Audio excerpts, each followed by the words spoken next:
英語聞き流し10分間、名作リスニング、英語テキストと MP3 ダウンロード、その他の物語は、ホームページよりご利用いただけます。88thpp.com 88thpp.com He wants the lad, said Boz Coges. Good dog. Good dog. I will go over to the lad the first thing at day dawn.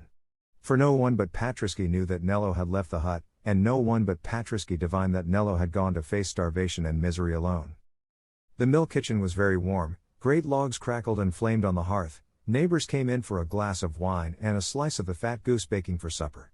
Alois, gleeful and sure of her playmate back on the morrow, bounded and sang and tossed back her yellow hair. Boz Coges, in the fullness of his heart, smiled on her through moistened eyes, and spoke of the way in which he would befriend her favorite companion. The housemother sat with calm, contented face at the spinning wheel, the cuckoo and the clock chirped mirthful hours. Amidst it all Patrisky was bidden with 1,000 words of welcome to tarry there a cherished guest. But neither peace nor plenty could allure him where Nello was not. When the supper smoked on the board, and the voices were loudest and gladdest, and the Christ child brought choicest gifts to Alois, Patrisky, watching always an occasion, glided out when the door was unlatched by a careless newcomer, and as swiftly as his weak and tired limbs would bear him sped over the snow and the bitter, black night. He had only one thought, to follow Nello. A human friend might have paused for the pleasant meal, the cheery warmth, the cozy slumber, but that was not the friendship of Patrisky. He remembered a bygone time, when an old man and a little child had found him sick unto death in the wayside ditch. Snow had fallen freshly all the evening long, it was now nearly 10, the trail of the boy's footsteps was almost obliterated.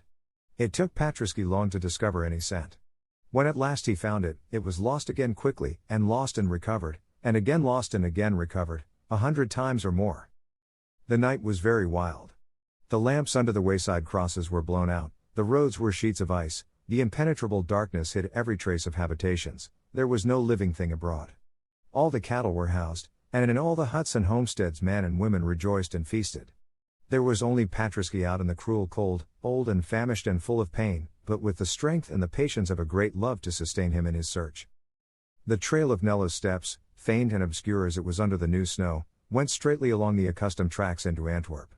It was past midnight when Patrisky traced it over the boundaries of the town and into the narrow, tortuous, gloomy streets. It was all quite dark in the town, save where some light gleamed ruddily through the crevices of house shutters, or some group went homeward with lanterns chanting drinking songs. The streets were all white with ice, the high walls and roofs loomed black against them. There was scarce a sound save the riot of the winds down the passages as they tossed the creaking signs and shook the tall lamp irons.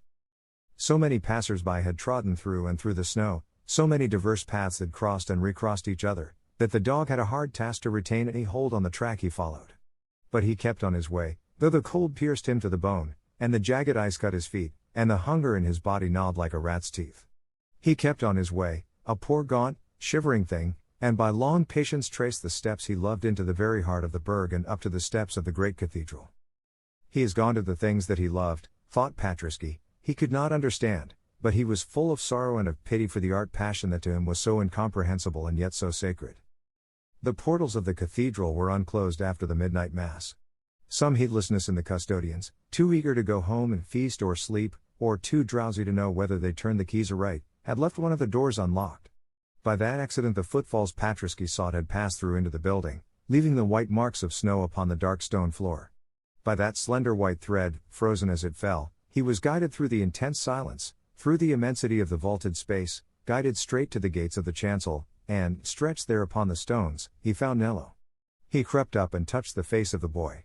"Didst thou dream that I should be faithless and forsake thee? I, a dog?" said that mute caress. The lad raised himself with a low cry and clasped him close.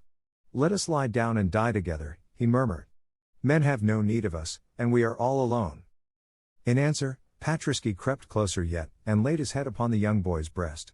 The great tears stood in his brown, sad eyes, not for himself he was happy. They lay close together in the piercing cold. The blasts that blew over the Flemish dikes from the northern seas were like waves of ice, which froze every living thing they touched.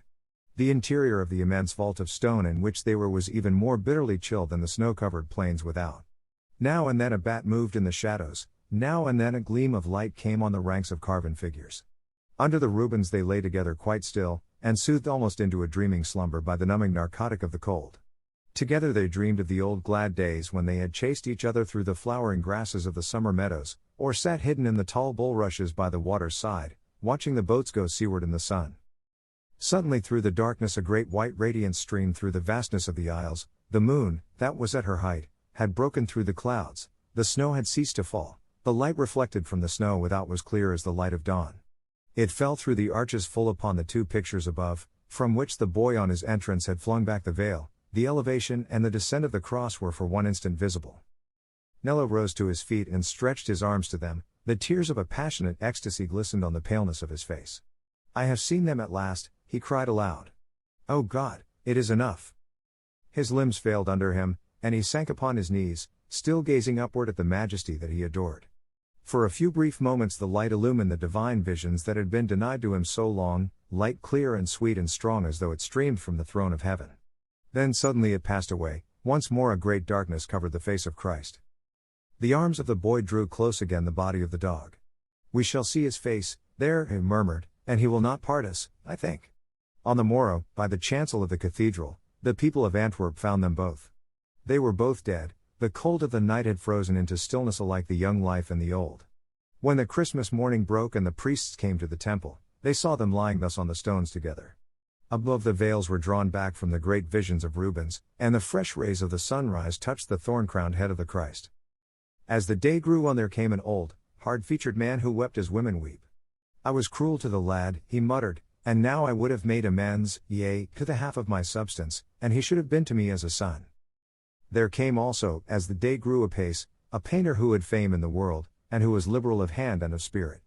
"I seek one who should have had the prize yesterday had worth one," he said to the people, a boy of rare promise and genius. An old woodcutter on a fallen tree at eventide, that was all his theme. But there was greatness for the future in it. "I would fain find him, and take him with me and teach him art."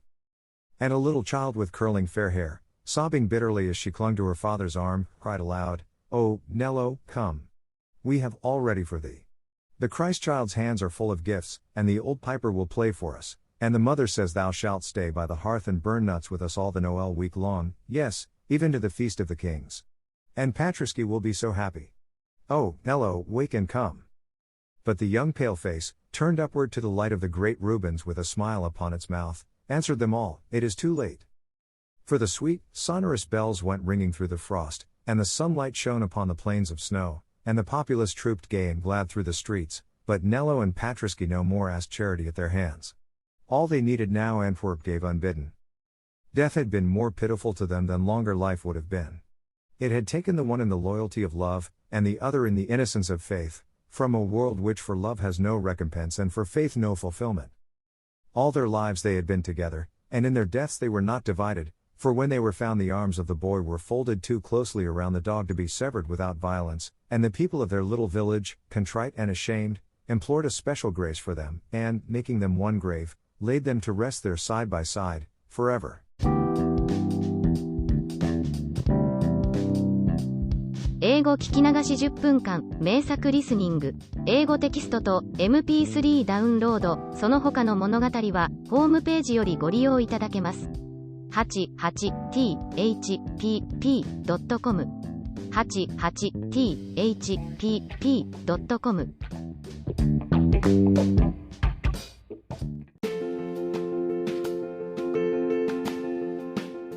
Audiobook, The Family in Kyoto, One Japanese Girl Got Freedom by Hitomi Woods on sale at online stores or apps.